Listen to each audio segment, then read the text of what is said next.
வாந்தி, குமட்டல், பசியின்மை, சோர்வு இந்த மாதிரி பிரச்சனைகள் இருந்தால் இதுக்கு கல்லீரல்ல கொழுப்பு சேர்றதும் ஒரு காரணமாக இருக்கலாம். இந்த மாதிரி கல்லீரல்ல கொழுப்பு சேர்ந்தா அதை கரைக்கிறதுக்கு ஒரு அற்புதமான கஷாயம் இருக்கு. அதை இப்போ நம்ம பார்க்கலாம். இதுக்கு தேவையான பொருட்கள் என்னன்னா கறிவேப்பிலை, சுக்கு, மிளகு, பெருங்காயம், காஞ்ச நெல்லிக்காய். இந்த 5 பொருளை வச்சுக்கிட்டே நீங்க கல்லீரலில் உள்ள கொழுப்பை ஈஸியாக கரைச்சிட முடியும். அதுக்கு முதல்ல வந்து ஒரு 2 டம்ளர் தண்ணி எடுத்துக்கோங்க. ஒரு 10 கருவேப்பிலை எடுத்துக்கோங்க.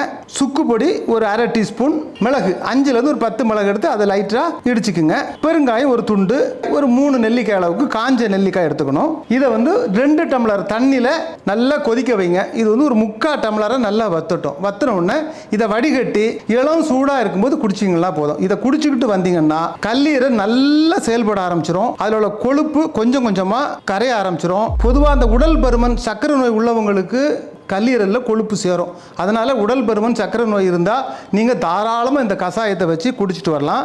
இந்த கஷாயம் குடிக்கிறதோடு நிறுத்திக்காமல் மது பழக்கம் இருந்தால் அதை விட்டுருங்க. அதிகமாக சர்க்கரை சாப்பிடாதுங்க. எண்ணெய் பொருட்கள், ஜங்க் ஃபுட்டை குறைச்சிக்கிடுங்க.